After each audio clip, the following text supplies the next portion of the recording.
Hello, welcome to Rose's Kitchen. I'm going to do a few interesting things today.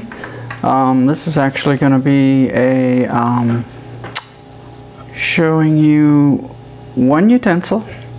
This is a boning knife, and if you look carefully at it, you can see it has a curved edge. And that curved edge allows you to get into places that are difficult to get to. So we're going to take this and I'm going to show you how quickly we can really do this. So we'll take this bowl and we'll just empty the liquid. And this is a fresh whole chicken. So this is about as quick as it can be. I usually start with the wings and get behind the joints, and they come right off. Very simple. You can go from the back. Same thing. 1, 2, 3. The legs are a little harder, but you just follow the skin and you just follow the lines and you go right around again looking for the bone. And if you can't find it, you can kind of crack it just to kind of see where it is. And you work it a little bit sometimes. And there it was. And that's that piece. So we go to the other side. And you can see how a nice sharp blade really makes a difference. And there's the joint. Be careful of your fingers. Go from the back. And we've pretty much got to the point where you've got the gizzards. Put those aside. Now we have a choice. I always like to trim the fat, and I'm not really too picky about what comes off because most of this area is highly fat. Same in here. Always be mindful of where your fingers are. Now, this is a great opportunity to take off the skin. Since we're having to do all this anyway, this is really easy to do. If you follow that line, and you just peel it right back.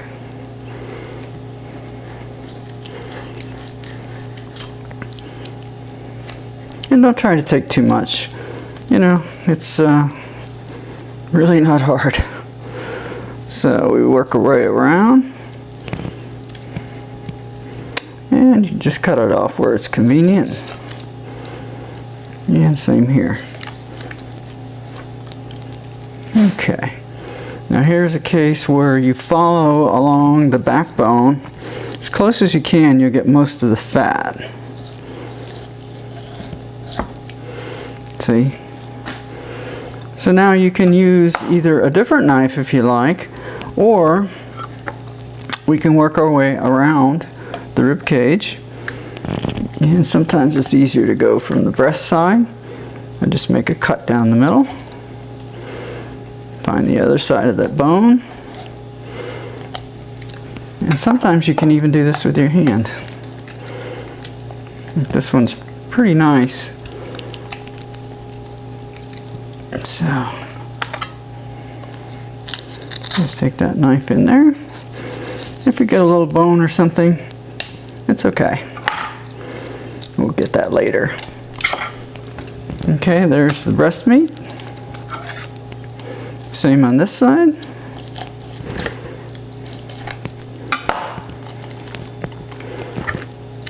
Ming Tsai can do this with his hands alone. I never could believe how great he is. So that's the basic boning of a chicken. I mean, we've basically got it into the parts, and you can put it into smaller pieces if you like. You can, you know, we'll do that later, but I just wanted to show you how quickly you could do that. So welcome back to Rose's Kitchen. The first two snippets we showed a little bit on how to bone a chicken and you know, basically cut it up into piece parts. So I wanted to show you because I think in the last film it didn't quite show you the details of how it looked. So I want to kind of bring that up close so you can see And I'll zoom in now down so you can see the pieces, and we'll go ahead and show them to you so you can kind of see better than what was in the second shot. Whereas I keep saying boning, but we cut these fillets into individual pieces. You can see how thin they can be or how thick they can be. So this is a big enough cutlet where you could have that for 2 people in like a chicken parmesan, and we'll do something with that. Same thing here. So we have 6 beautiful fillets that we got out of that, all very nice. You can see the grain in the meat, and so this will be very easy to work with. The other thing that didn't show very well was the pieces that I was trying to show you. Here's the liver, and you can see the nice color in that, and the neck. And usually I cook the neck to get the flavor. There's a ton of flavor in here, and the small pieces of meat some people like to work on. And the other piece, you know, is the heart. Very nice and good quality. So that was the whole point. And then these we cut up into really nice pieces. So we've got all of these.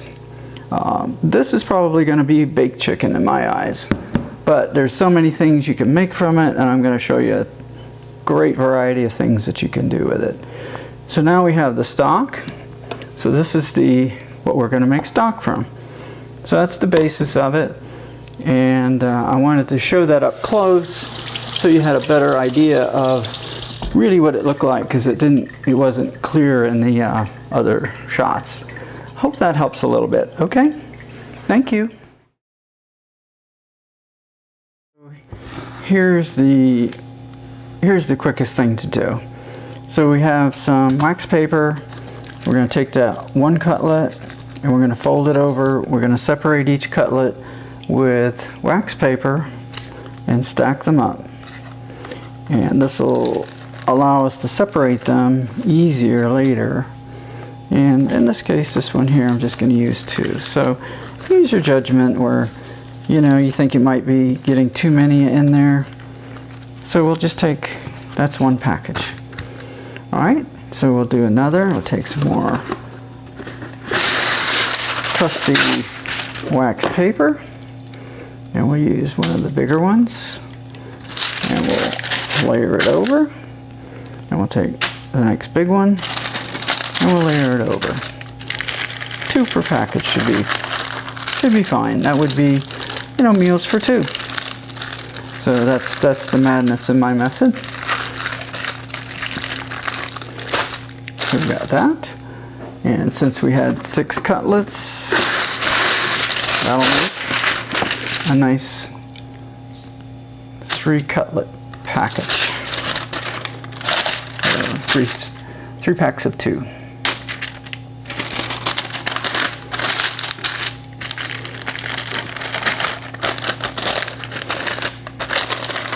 Never said I was good at folding. Okay, so we have all of these.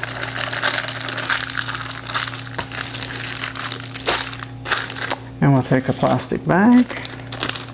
That looks a little small. And we'll take all of these and we'll put them in here.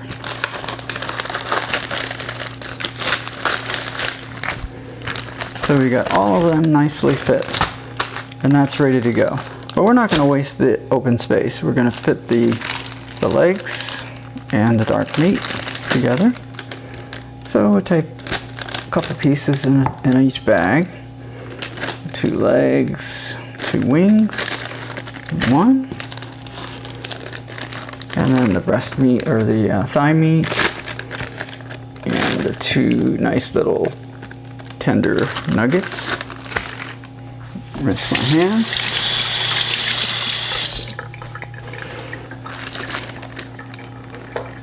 Now I'll seal that up. We've just taken the stress out of trying to do all of this Way too much in one day.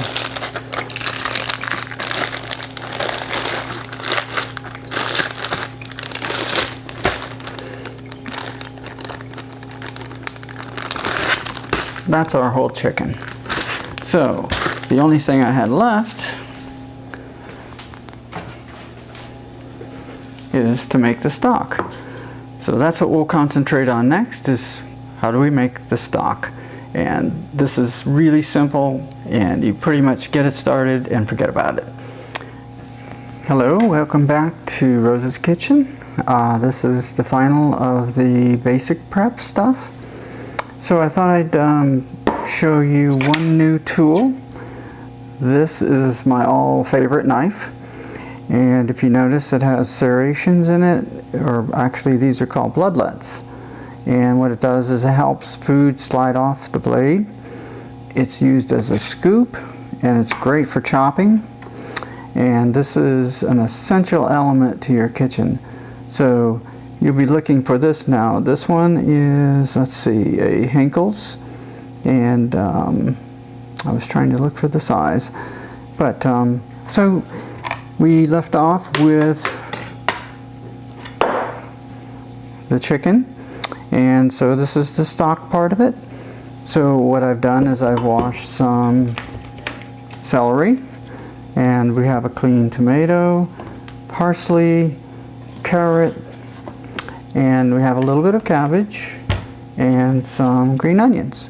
Now we're not making soup, so this doesn't have potatoes and those things that would make a soup, but you can utilize these vegetables. I use the scrappy parts. I don't even cut off the ends because it's easier and it doesn't matter for a stock. So I'm going to coarsely cut these up, and coarsely they are. And that's it. Boom. Done.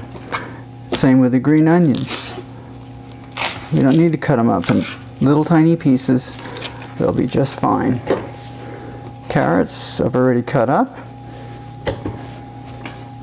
And then these are the parsley, which is kind of an essential element for any kind of stocks.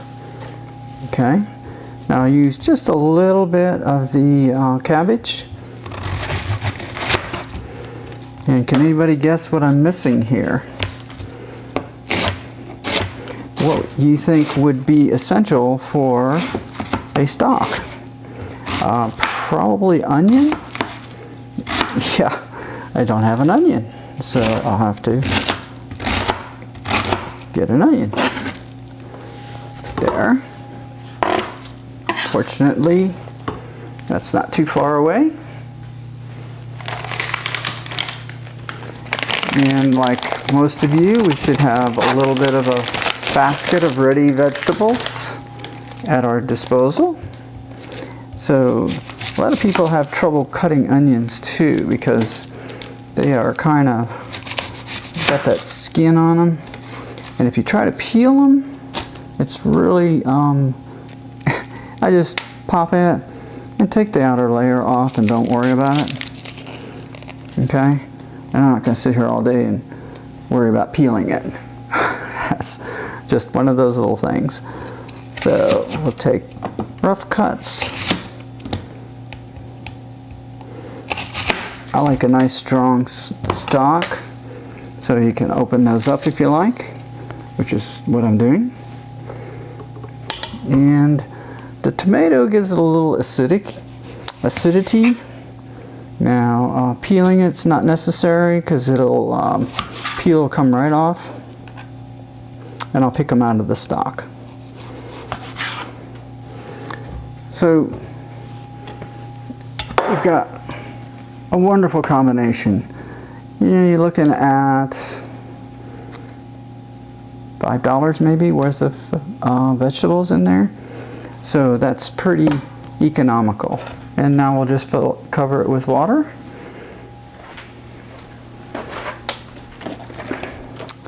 And here we go.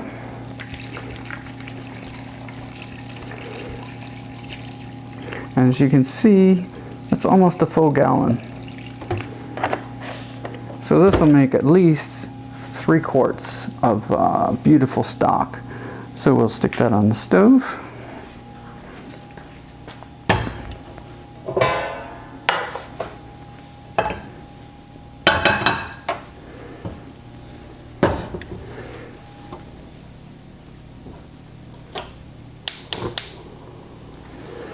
And we'll put that, so that's something you put on the back burner, and then you just let it go for hours, as long as you like. What I will show is, if you notice, I didn't season it. Well, I'll put a very small amount of salt, use onion powder, and use white pepper as a good kind of complement to salt, paprika, and a little bit of coarse pepper. So actually I can take that and put that on now. And then one last thing is a little bit of bouillon, and that'll bring up the depth of that stock.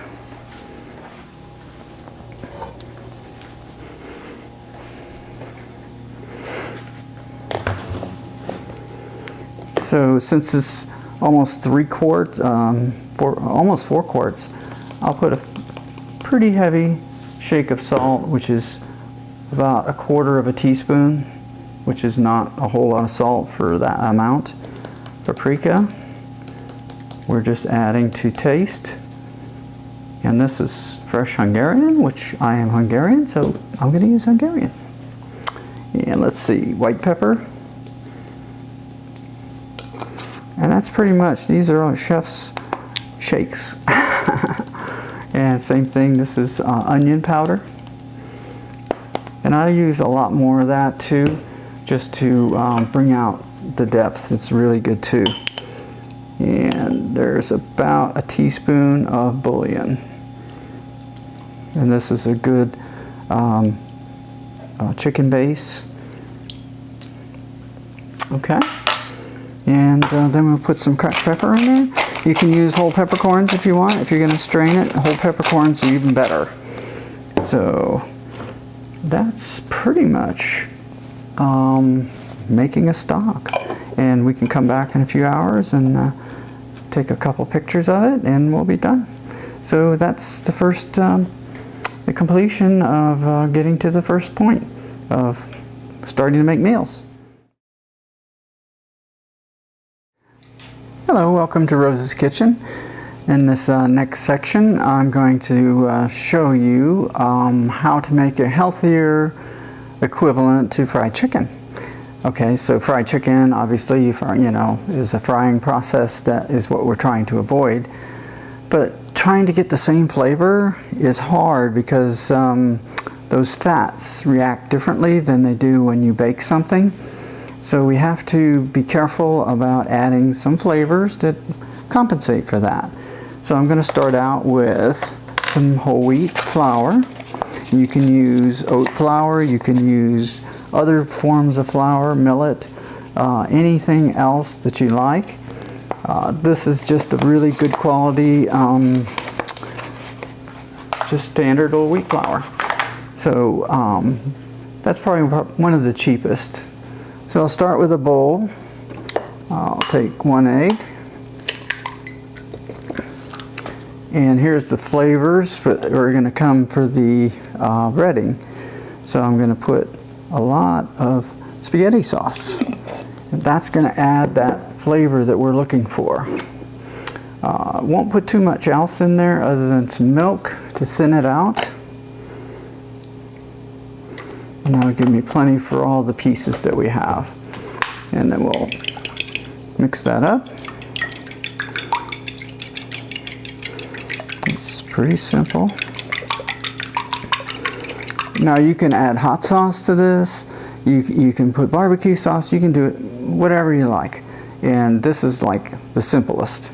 So now I'm going to take the chicken that we had packaged. Do you remember these? We put them in little baggies, and we're going to do them for my dinner. So I'll put them in the bowl. And we had the other package with the nuggets, if you remember those too.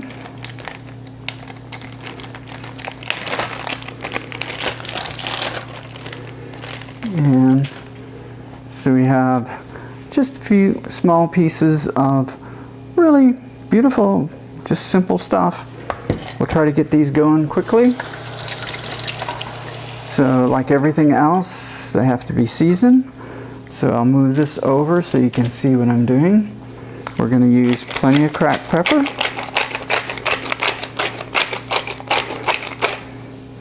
And then we're going to use the onion powder that I keep talking about.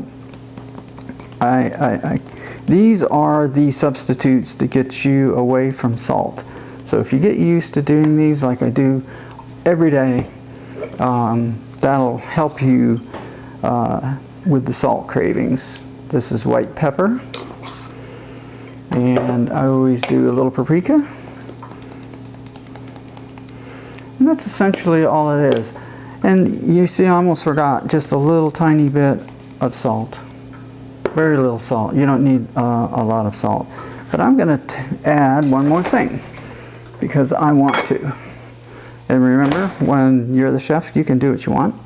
Well, I'm going to put a little bit of Tabasco just to kick it up. And we'll toss this around, make sure that all sides are coated nicely.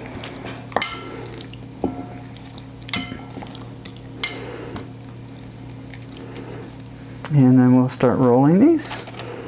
Now sometimes you can pick them up and do what you want, but sometimes it's good just a light roll. And I'll put that here. Do that for each of the pieces.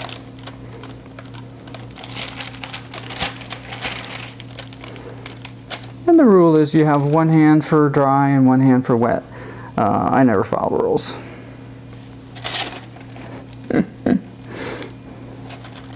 Sorry.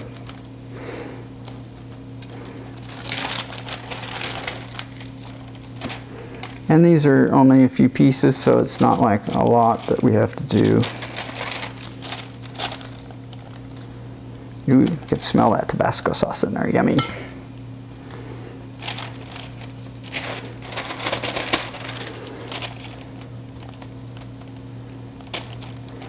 Okay. And just a couple pieces left.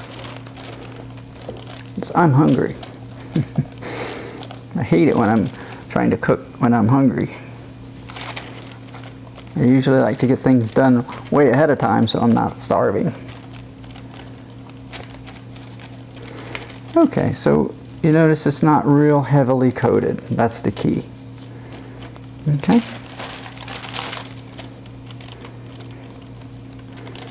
Now I'm going to put this aside because I might sneak back in here later and do some jalapeno poppers, which you might have seen some pictures on my postings, which we'll do another time. But that's, I wouldn't throw that away just right away.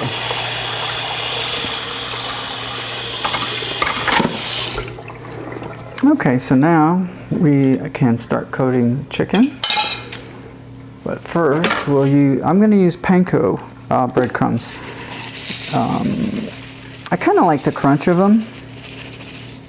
And then I mix that with a little bit of whole wheat breadcrumbs.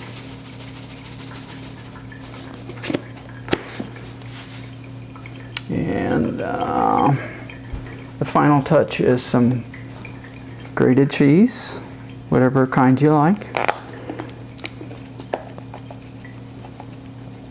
Just a little. And we can use our knife to kind of stir that up a little bit.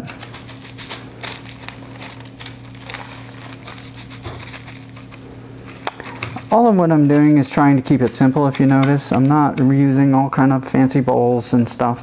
It's just, you know, it's not real hard. So here we go. One hand in the liquid. And you stir. Okay. Now we're in the dry. So let me get the pan.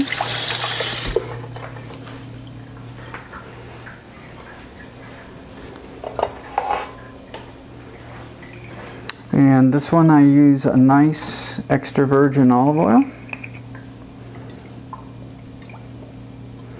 And put a generous coating. That would be exactly 2 tablespoons.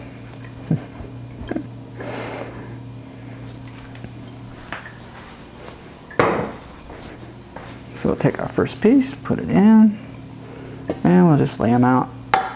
And it's that quick.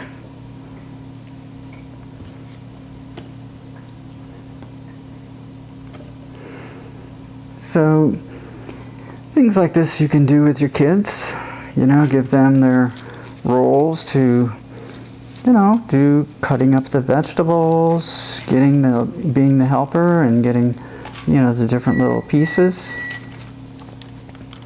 getting your spices and helping you clean up. Any way they want to help, let them be a part of it. It's, you know, kids are curious, and we want them to be curious about what they're eating and that they're eating right and they know what not to eat. And I think that's something that we miss today, that parents don't tell them what to really avoid, and that needs to really change.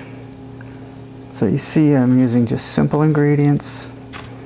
We're not, you know, needing to go out to a special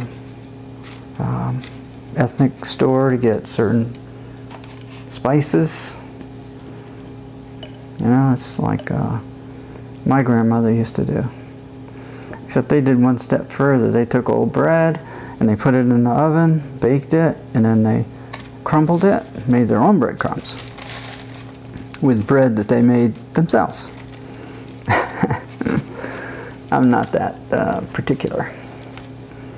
But it just goes to show that convenience has taken over, you know, what people really should be doing.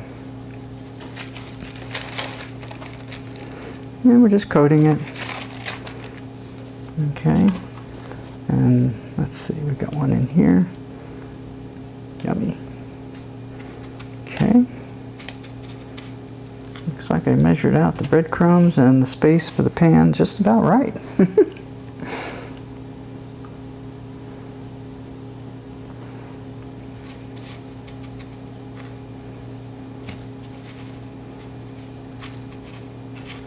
All right.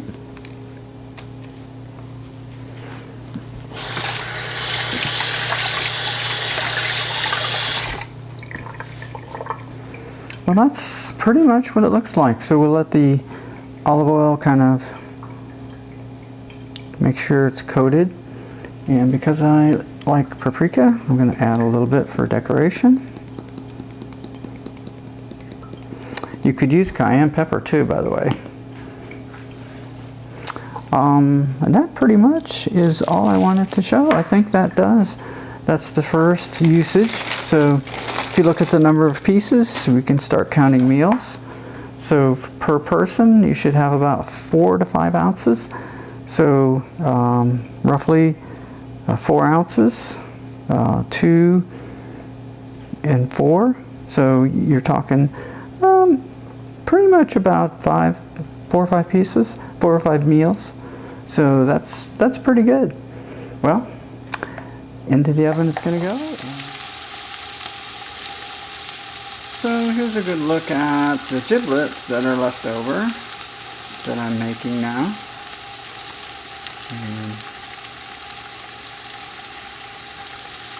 So that's the neck and all the little pieces cut up with a little bit of fresh garlic. And that's going to go with some basmati rice.